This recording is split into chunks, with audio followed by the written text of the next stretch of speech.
Hello mga kasimple, welcome back to my channel. For today's vlog, gagawa ako ng pansit. Ayan, nabili namin sa sa Asian store para sa aming brunch for today, breakfast at saka lunch. Yung tapos lang namin mag-walking at naisip namin na naisip namin kumain ng pansit. Pagkatapos mag-walking, kakain naman. O, diba mga kasimple, ayan. So, meron din, lalagyan natin ng mushroom. Shiitake mushroom. Ayan. Tapos, tinutulungan ako ng anak ko na mag-prepare ng mga ingredients para mabilis mga kasimple ang ating gagawing cooking dahil mga gutom na. So, ayan. Samahan nyo ako mga kasimple sa aking vlog for today. Ayan. Thank you so much mga kasimple for still supporting. And salamat sa lahat ng mga friendship natin dyan sa YT. So habang inaantay natin yung ating mga ingredients na piniprepare pa ng aking anak. So ayan, antay-antayin muna natin habang hinahanda pa yung mga gulay. Nag-ano pala ako mga kasimple, ang sahog niya is yung shrimp at saka pork. Yung taba ng baboy ba yun? Asawa? So, pina-fried ko muna yung pork fat, mga kasimple. Yun ang gagawin ko. Parang medyo magchichicharon siya. Magmamantika. So, yun yung gagamitin natin pang isa. So, mga kasimple, yung ating pork fat. Binili namin pork belly. Tinanggal kasi nung asawa ko yung taba. So, ayan. Gagawin natin chicharon. Ayan siya. Yan yung ihahalo natin sa ating pansit. Ayan. Yung pinag-anuhan yan, yung pinagprituhan yan, dyan tayong magigisa mamaya para mas malasa yung ating pansit. Meron pala akong na-prepare. Bumili ako ng chicken breast. Ayan, chicken breast. Na-marinate ko na siya overnight.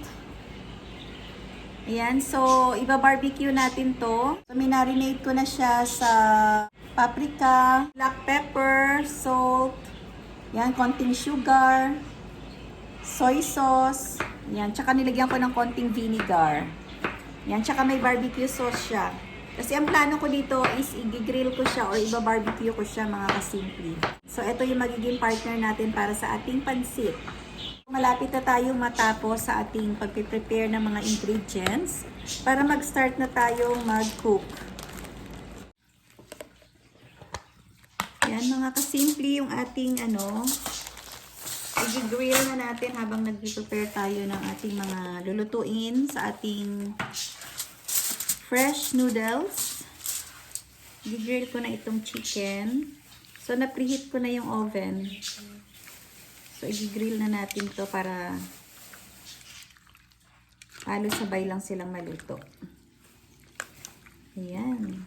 So, malasang-malasa na to mga kasimple kasi na-overnight ko na siya. Na-marinate ko na siya overnight.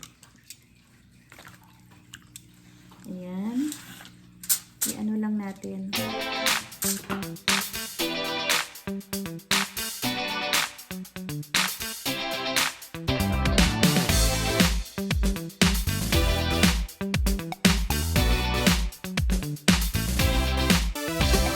I-bake muna natin siya and then i-grill.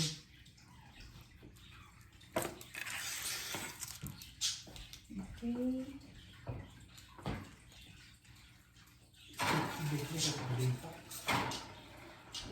I-grill natin siya, mga kasimple. Everything's ready, so we have to start our cooking. Ito na yung ating pinag-anuhan kanina ng ating pork chicharon. So, ito naging chicharon na siya, mga kasimple. Ayan ang halo natin sa ating pansit. Mag-start na akong mag-isa ng ating mga ingredients. Unahin muna natin yung onions. Yan, medyo malakas ang hangin sa labas ngayon. Nagbabadya na naman ang ulan. Yan, isunod natin yung bawang.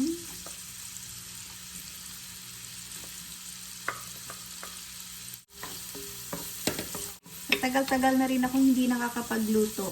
Nandito kasi yung aking asawa, kaya siya yung nagluluto lately. Ang bango na ng bawang at sibuyas. Ilagay na natin yung ating hipon. Ayan.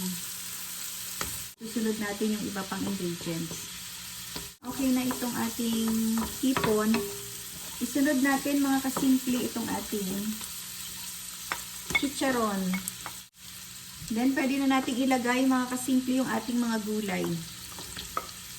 Yan, meron tayong beans, green beans, or bagu beans, tsaka carrots. At ilagay na rin natin itong bell pepper. At meron tayong shiitake mushroom. Ayan, ang sarap. Lagyan natin siya ng seasoning. Meron tayong black pepper. Tapos lagyan natin ng soy sauce. Ang bango-bango na. Ang magic sarap. Baka naman.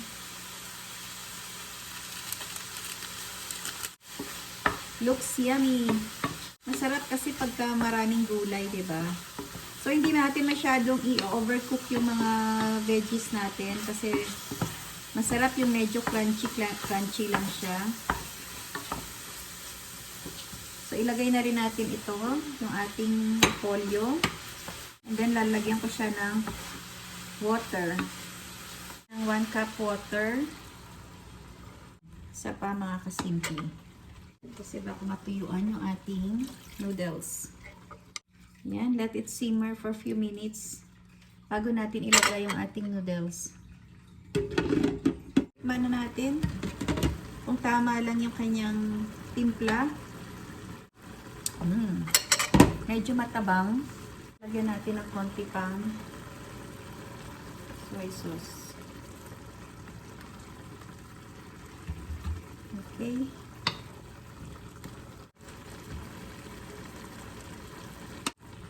Yan, pwede na natin ilagay yung noodles. So, tikman natin ulit.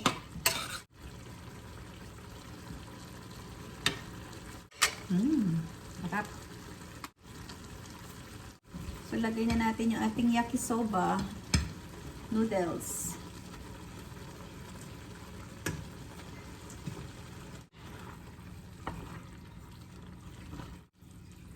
So, hayaan lang muna natin siya ng mga ilang minutes hanggang maluto mga kasimple. I-check na lang natin kung okay na. So, ayan mga kasimple, we're done.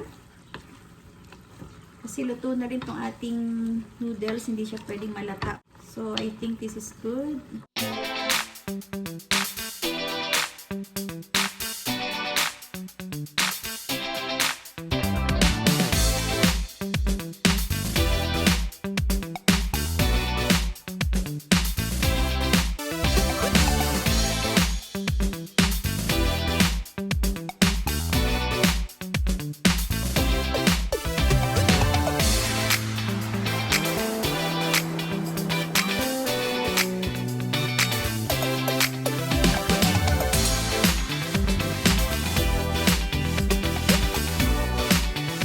Ito na mga kasimple ang ating niluto ngayong umaga para sa ating brunch. Yan, breakfast at lunch. Ang aking grilled chicken breast. Yan. Yan, mga kasimple. Solved na yung brunch natin ngayon. Breakfast at lunch. Kain kayo mga kasimple.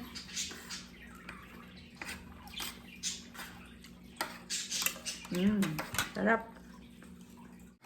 Thank you so much mga kasimple sa pagsama niyo sa aking vlog for today. Please don't forget to like, share, and subscribe if you haven't yet. And hit the bell button so that you always be updated sa ating mga latest uploads. And see you on my next vlog. Stay safe with God. All things are possible. Thank you so much once again. God bless. Bye everyone.